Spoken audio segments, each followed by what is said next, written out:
The Heinemann podcast is a production of Heinemann Publishing. Heinemann is a provider of resources written by real teachers for real classrooms. Heinemann values teachers as decision makers and students as curious learners. Discover the path to lifelong professional learning at Heinemann.com. Heinemann, dedicated to teachers. How can we help students think critically about the community they're speaking to online while giving them a real voice? How do we help our students create coherent arguments through social media? Kristen Turner and Troy Hicks say it's not just about creating a podcast or a blog, it's about building an argument. I'm Brett from Heinemann. On today's podcast, we're hearing from co-authors Kristen Turner and Troy Hicks as they tackle these questions and more in their new book, Argument in the Real World, Teaching Adolescents to Read and Write Digital Texts. Every day, our students are inundated by information, as well as opinions and misinformation on their devices. These digital texts influence them. In Argument in the Real World, Kristen and Troy share a wealth of insights and practical strategies for teaching students the logic of argument.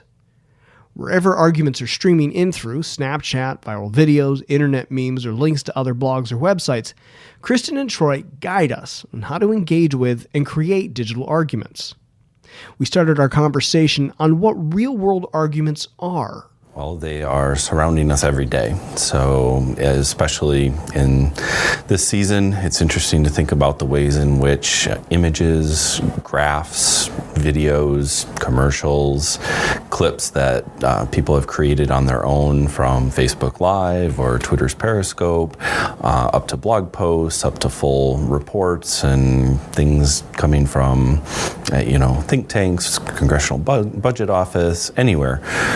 Real-world arguments are surrounding us every day, and we have to think about the context and think critically about who's sharing that argument, what their stance is, and the ways in which we read and then we write arguments and put those arguments of our own back out into the real world and understand what the intentional and sometimes unintentional consequences of those arguments are.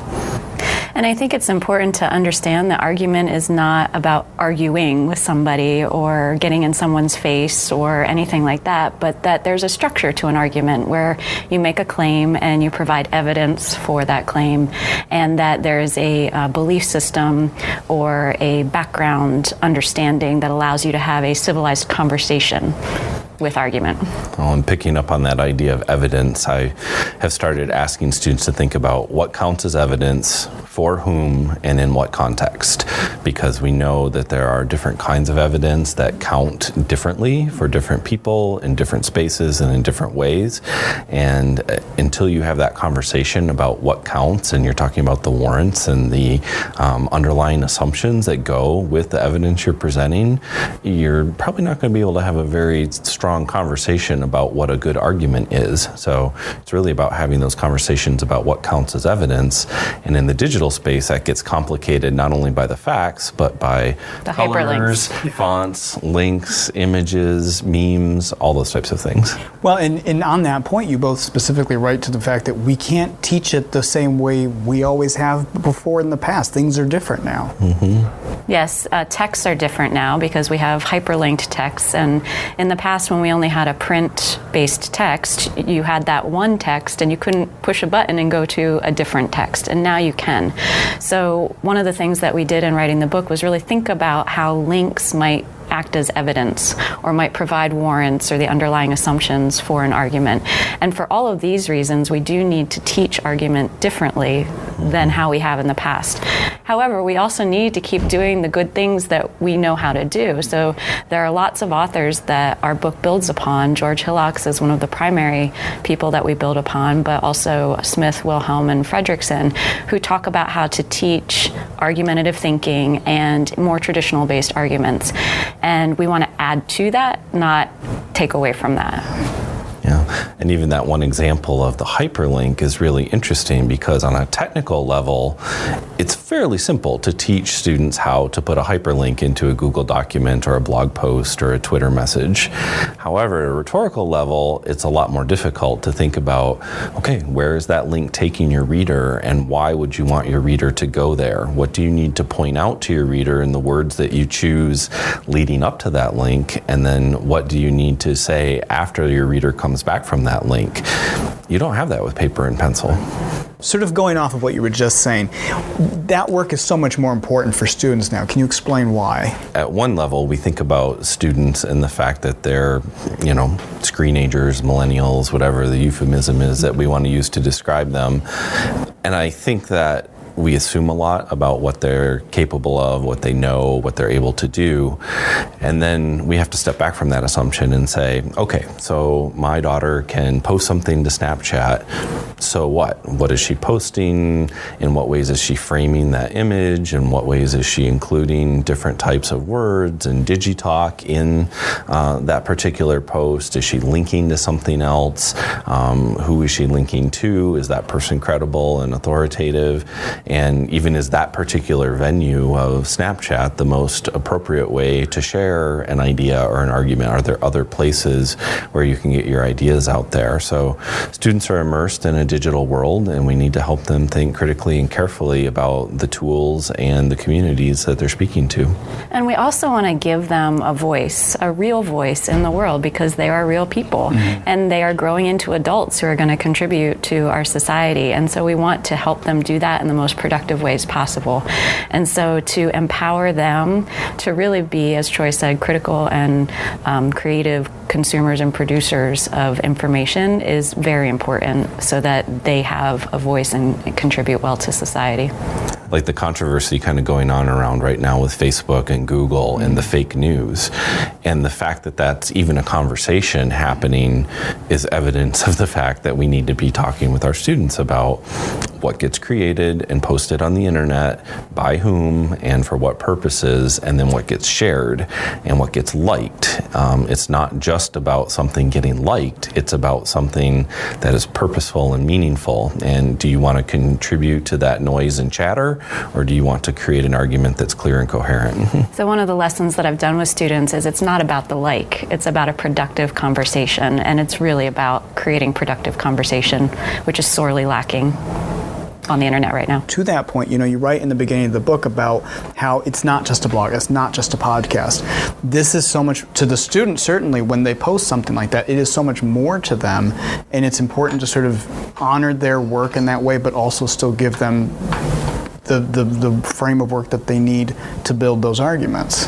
Right, and what we've really tried to think about is it's not about creating a podcast, it's about creating an argument that may be presented as a podcast.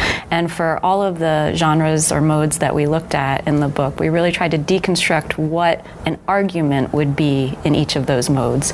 So again, it's not about creating a video, it's about creating an argument that you might share in a PSA, which is a particular kind of argument. And then all the component parts of that video, everything from the script to the way the actors behave to the camera angles, it all contributes. And on the one hand, we could say, well, that's superfluous and it doesn't really matter because, a classical kind of Toolman argument is like claim, evidence, warrant. It's just the same as what we're doing on paper, but in reality, we know that it's not. And we know that images capture people's attention, videos capture people's attention, colors, fonts, sound effects, music, tone of voice, all those things really matter. And so we try to stick with the idea that we're thinking carefully about argument and not go too much into saying, well, it's all about, to get rhetorical, pathos and ethos, but it's more about the fact that you have these tools. How are you going to use them wisely to communicate your argument to the widest audience and in a respectable, thoughtful, careful manner, but also still allow for some creativity and self-expression in the process. And making it more than just the bells and whistles of the tools. So not getting so bogged down in the fonts and the colors and what pictures you're putting into your digital presentation, but thinking again about the claim, the evidence supporting that claim, and who that claim is going out to. Well, it wouldn't be a book about digital argument without a digital component, and you have a special wiki set up for the book. What can people get from the wiki? What can they expect when they go there? Well, one of the things they can expect when they go to the wiki will be the examples that we have. We've linked to all of the student samples and other things that are in the book, so they can quickly find those and use them as mentor texts in their own classrooms. We've shared some of the lesson ideas, and of course we hope that people will contribute to the wiki. We are really looking to build a gallery of effective digital arguments, and as you find them out in the real world, or as you have students create digital arguments, we would really appreciate you adding them to the wiki, because that's what's going to continue this conversation and give us more examples to share with our students. And I would just say it's really hard to put a video into a print book. You can do it with a screen capture image, but the digital piece allows the digital text to really live in the world. Mm-hmm. That's a very, very good point. I'm going to quote something from the book. You write, "Crafting arguments in a digital world could be one of our greatest possibilities to improve dialogue across cultures, continents, or it could contribute to creating or continuing bitter divides." Are the stakes really that high right now? Well, again, in this cultural moment, I think that they are. I think that they have been for a long time, and we build off the work of Andrea Lunsford and her colleagues who wrote the book Everything's an Argument, where they were thinking about visual culture and digital culture and all those things. But now, when we have this, the tools had been in the hands of all of us for a long time.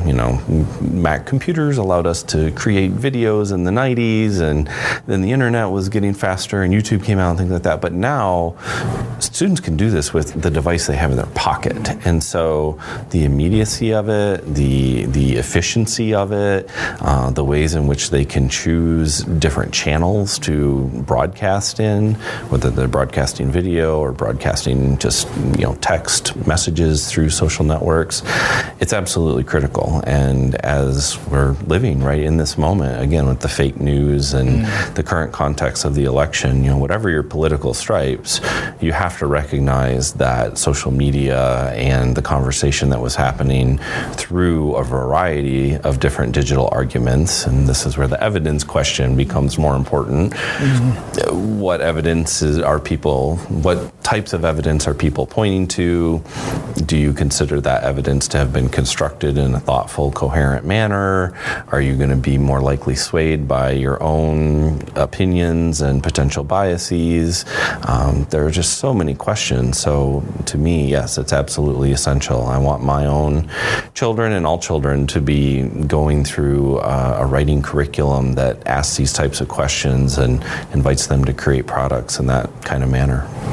And I would just add that our world should be about productive conversation that moves us forward and healthy debate about facts and evidence, but in a way that doesn't disregard facts and evidence. So we draw on the work of Stephen Toulmin, and he sets up argument in terms of claim, evidence, warrant, rebuttal. And he casts this as a conversation between two people. So if you're in a conversation with someone, you might make a claim, and then that person might say, well, what have you got to go on, or how do you know? And then you provide your evidence, and your partner might say, well, so what? Why does that matter? And then you would provide your warrant or your underlying assumption, and there could be a rebuttal, and it's a productive conversation. This has become all the more complicated because of the different kinds of evidence that we can use to present. So in the book, we talk about a hierarchy of evidence, which I was actually given when I was teaching high school by my department supervisor when he was talking to us about bringing debate into the classroom. But it's something that stuck with me for a very long time because I find it useful to think about the different kinds of evidence we might use. So scientific law, at least in the past, has been the highest form of evidence. If you are holding something and you let go of it, it's going to fall to the ground because gravity says so. And that's pretty powerful evidence. And statistical data is another kind of evidence that has typically carried a lot of weight, even though you can manipulate statistics.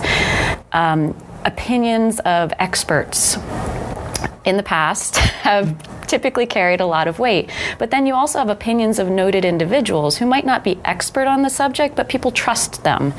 And then there's anecdotal evidence, which counts a lot, pulling on the heartstrings, this is what happened to me, but is not necessarily applicable to everyone.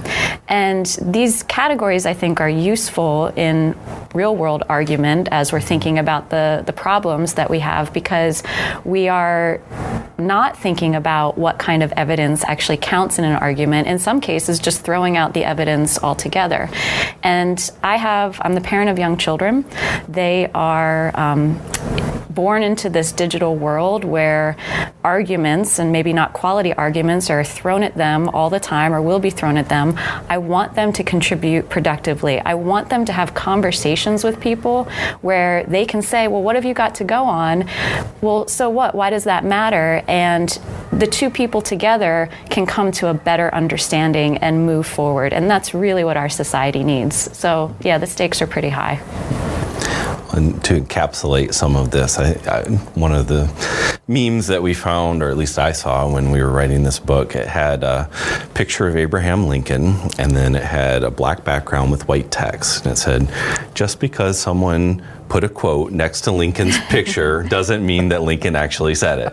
And you could take that same idea and apply it to a lot of different things. So it's absolutely no problem at all. We could make that little photographic or meme of Lincoln and slap any quote on it and put it out on Twitter and have it blasted around the world in less than 5 minutes.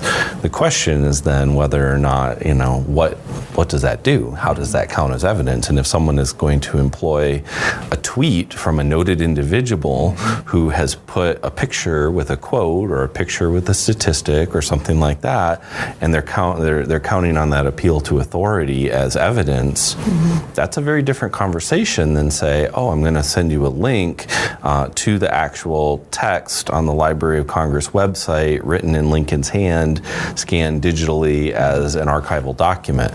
Two very, very different kinds of evidence. And the ways that evidence is then marshaled into an argument matters a lot too. So a student could choose to link to both of those. And in one case, that link to the meme might be useful because you're critiquing it and you're saying, hey, look how silly this is. But unfortunately, we know that doesn't always happen, especially on social media. Definitely would like to say thank you to all the teachers who invited us into their classrooms and who shared examples of student work. I genuinely invite conversation with teachers through email, through Twitter, through other forms of social media. We love hearing what's going on in your classroom and finding out what real world arguments look like for you and your students. And that's why we've created the Wiki, to have that conversation. My thanks to Kristen and Troy for their time today. If you'd like to learn more about their book, Argument in the Real World, go to the Heinemann website at heinemann.com, where you can find out more information, read blogs about the book, and see some videos from them as well. And you can also follow both of them on Twitter. You can follow Kristen at TeachKHT and Troy at Hicks Tro, T-R-O. And also check out the wiki that they've talked about. Be sure to review that for more information. We've posted sample chapters on Heinemann.com. Plus, you'll want to find out more about the Heinemann Teacher Tip app, and you'll want to join us on Facebook and Twitter as well through Heinemann. Thank you for your time today. We hope you'll tune in again for the next podcast. Thanks for listening.